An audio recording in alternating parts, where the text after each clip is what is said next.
Bring back rock.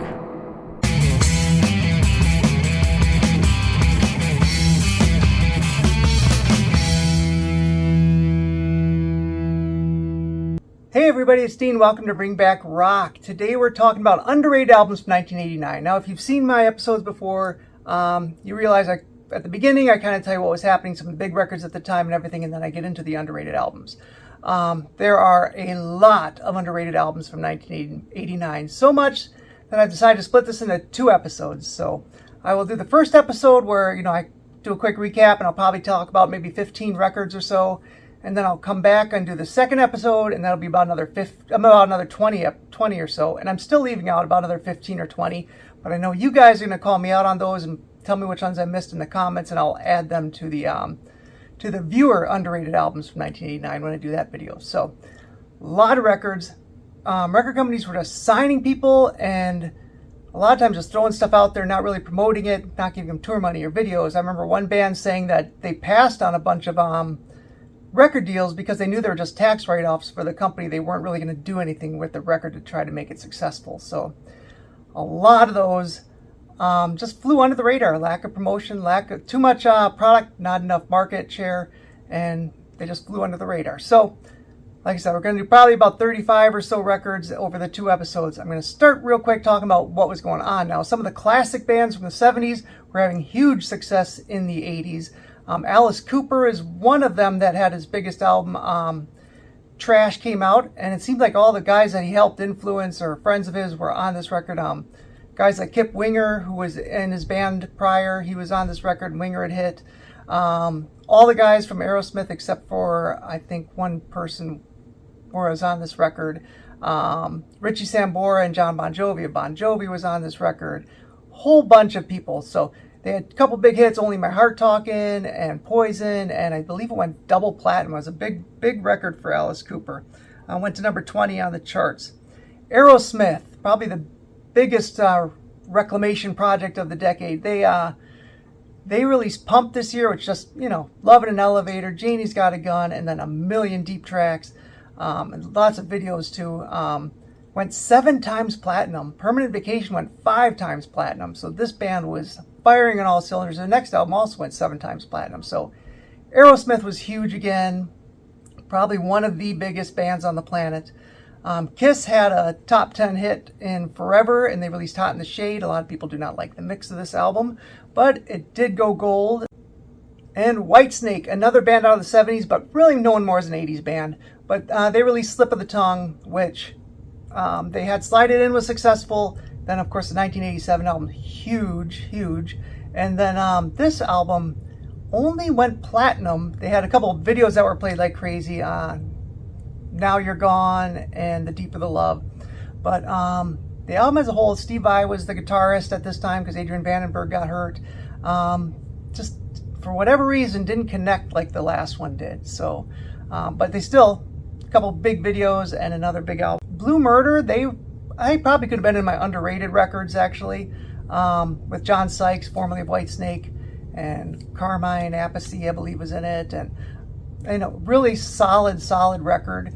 Probably an underrated record, actually. That's probably where I should have put this one. All right, some new bands had success. Mr. Big released their debut album, which was fairly popular, but not as popular as the next album is going to be. Mr. Big, of course, a supergroup kind of, Billy Sheehan, Eric Martin, and Paul Gilbert.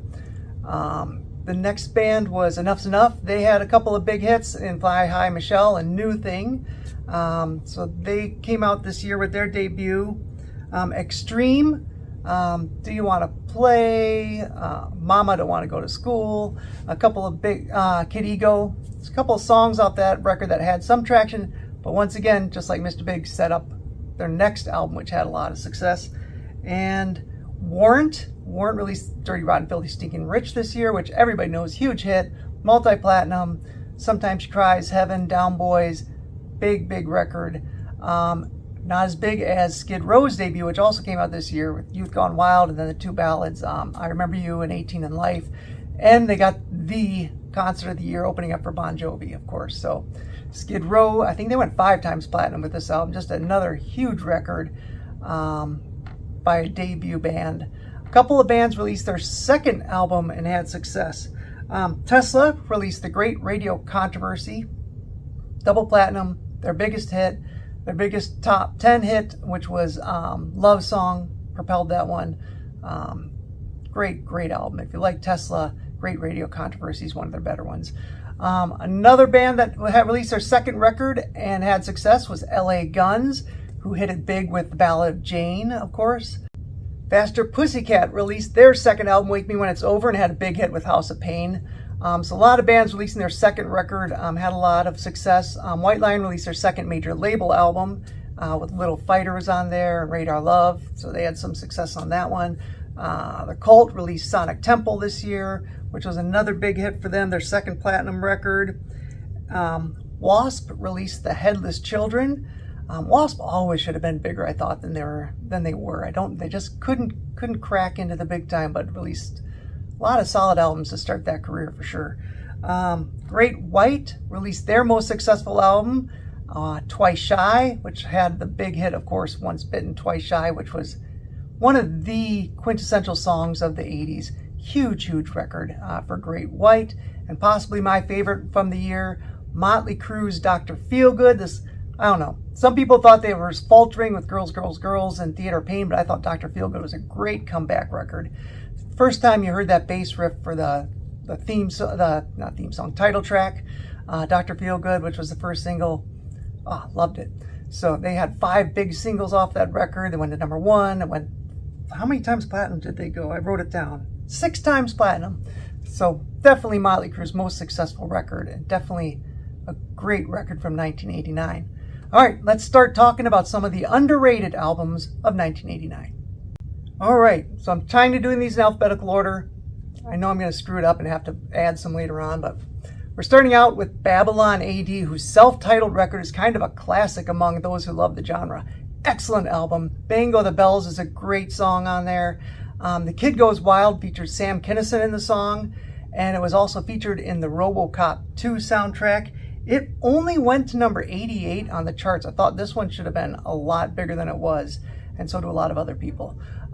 Next one was Bang Tango. Actually, first time I heard Bang Tango, a friend of mine had made a cassette for me. I had Bang Tango on one side and Surprise Attack by Tora Tora on the other, which might make an appearance later on in the video. So I played that cassette a lot. This one went to number 58 on the charts. Someone Like You was a big video hit. Just For You was a cool song. Attack of Life was a cool song. A funky hard rock record that really I thought should have been a lot bigger than it was. Bang Tango Psycho Cafe. If you want to hear more about Bang Tango, you can go check out my Bang Tango video. Next up, we have an album that may not have made my list number of years ago, but I kind of revisited it last summer and really liked it a lot more than I'd remembered, and that is Bo Nasty. Bo Nasty probably should have been bigger than they were. It was produced by Bo Hill, so they had some support from the record company for sure. I actually didn't know if Bo Hill was part of the band at the time or not, because the B-E-A-U spelled the same way just seemed like a coincidence. So Bo Nasty, not the best album cover, probably didn't help them. They did release one video, they got some support, but I think they maybe just didn't differentiate themselves enough from the pack for this one to be a huge hit. I really loved Love Potion number 9, the cover they did of the older song. Just real quick, a lot of people know I really like a lot of the 50s stuff. I probably got it from my dad with his Chuck Berry, Elvis, Buddy Holly collection, and then he had a whole bunch of stuff that he recorded off the radio, or a friend of his had actually recorded off the radio when he was in the Army on a reel-to-reel tape that we put on cassette tapes, and a lot of good stuff on there. And Love Potion number 9 was one of them. And when Bo Nasty released the song, I really thought it was a cool hard rock take on it. So Bo Nasty should have been, I thought, bigger than they were. And like I said, it's an album that kind of grew on me over time. So one that didn't grow on me over time, I loved right away, was Bill and Ted's Excellent Adventure soundtrack. This soundtrack was really good. Just watched the movie again with my kids my son had seen it before. My daughter had never seen it, and she really liked it. So really good record. Songs by Extreme on there. Do You Want to Play With Me, which is also on their debut. The Boys and the Girls Are Doing It by Vital Signs was a great song. Dancing with the Gypsy by Tora Tora, who we mentioned earlier. Father Time by Shark Island. Tons of great stuff. Two Heads Are Better Than One by a band called Power Tool. Really good soundtrack. I highly recommend Bill and Ted's Excellent Adventure soundtrack. Lots of good hard rock on there. Next up, we have Brittany Fox's second record, Boys in Heat, which definitely was underrated. They just imploded right after releasing the record. Please go back and watch my Brittany Fox episode. I thought it was a pretty good deep dive on Brittany Fox. Boys in Heat was the name of the album. In Motion, She's So Lonely, Stevie, Plenty of Love. Just a lot of really, really good songs on this album. If you like the first one or you like Cinderella's Night songs, check out Boys in Heat by Brittany Fox. I think you'll really dig it. Next up, a band that I love, and they just ooze and drip sleaze all over the place. Cats in Boots released Kicked and Clawed. Kicked with a K, obviously, and Clawed is also spelled with a K. Joel Ellis was the singer. Takashi, I'm going to say it wrong again. I'm just going to go with Takashi. He was a guitar player. Songs like Shotgun Sally, Her Monkey, Heaven in a Heartbeat, Judas Kiss, Evil Angel. They had released an album in Japan called Demonstration, which had some of these songs and some other ones. And I recommend picking that one up too for those that like Kicked and Clawed and didn't even know or don't have Demonstration. Check that one out. It was a big success in Japan, and it kind of led to the U.S. deal. And Kicked and Clawed came out in 1989, and absolutely an underrated album from 1989. Next up, we have D.A.D., also known as Disneyland After Dark, before they got sued by Disney. So Disneyland After Dark released No Fuel Left for the Pilgrims in 1989. It was their third album, but their first international album. It only went to 116 on the charts. It did sell about 100,000 copies in the US and about 600,000 worldwide. They're a Danish band, and they did go double platinum in Denmark. Rim of Hell, Sleeping My Day Away, and Siamese Twin I thought was a pretty funny song. Really good record. Check out D.A.D., No Fuel Left for the Pilgrims. Next up, another band that I really, really like and that really I thought could have been bigger. Dangerous Toys released their debut album, self-titled debut album on this year. And man, just some good Texas sleazy hard rock. It's a really good record. I highly recommend Dangerous Toys. They did go gold. Usually I don't include gold records on the underrated. I did a couple last time, and I'm including this one here for sure because it is a really good solid debut album. Broken Bones in the Gutter, Sportin' a Woody, Scared, Teasin' Pleasin', the whole 10 Boot Stompin', just the whole album is a really good hard rock record. Dangerous Toys, self-titled debut album released and is underrated from 1989. All right, next up we have Dirty Blonde's Passion. This was an independent release. They maybe didn't do enough to differentiate themselves from everybody else. Also, the fact that it was an independent release, they probably didn't get the promotion that they wanted. Headbangers Ball did play the title track, Passion, the video for the title track, so that was good. But a lot of other good songs on there. I Got the Itch, Whiskey in My Veins. They did a cover of Leroy Brown, which is different. I don't know if I like it. I still don't know if I like it or not 30 years later. So I guess I kind of like it. But a lot of good stuff on this one. The one thing I didn't really love was that I think they were the reason that a band I really loved out of Atlanta called Dirty Blondes, B-L-O-N-Z, had to change their name to just Blondes, B-L-O-N-Z, but we'll talk about that at another time. Or you can watch my Blondes video if you want. So Dirty Blonde, Passion. Demon Doll Records actually re-released this record, but last time I checked, they were sold out and out of stock. I don't know if there's any plans on re-releasing it or, getting more in stock. So Dirty Blonde, Passion came out in 1989. All right, the next album, not totally a hard rock album, but it had some songs on it that I really, really liked. And that's the Dream a Little Dream soundtrack. Dream a Little Dream was a movie starring the Coreys, Corey Feldman and Corey Haim, but also starring Meredith Salinger, who I was crushing on really hard. So Meredith Salinger's in the movie. Had some cool songs on it. It had a cover of Dream a Little Dream by Mickey Thomas of Starship, and had two versions of Dream a Little Dream. They also had one with Mickey Thomas and Mel Torme doing Dream a Little Dream. Time Runs Wild by Danny Wilde, which is a really, really good song. Especially if you're feeling nostalgic and at a loss for, your youth. That's a great one. You Better Wait by Fee Waybill of the Tubes. Dreams Come True, Stand Up and Take It by Lone Justice. It also had hits like Rock On by Michael Damian and End of the World by REM. I've Got Dreams to Remember by Otis Redding. Into the Mystic by Van Morrison. So really a fairly eclectic soundtrack record, but some songs on there that are really absolutely worth checking out. So Dream a Little Dream soundtrack, underrated, 1989. Next up, someone who we just lost. We just lost the singer of Junkyard, and Junkyard's debut album came out in 1989 and is absolutely underrated. I think a lot of people know it, especially those that love the genre, but it did not, explode like it was supposed to. It didn't really chart, and they had Hollywood was played on MTV a little bit, but didn't really break the band. They also had songs like Blues, Texas, Hands Off, just bluesy, punky, sleazy rock and roll, released on Geffen Records. So you thought they were at the right label, but for whatever reason, the band just didn't hit like they should have. So Junkyard's self-titled album, underrated, in 1989. Next up, we have Tim Carr, Rubbing Me the Right Way. Tim Carr is a Canadian artist.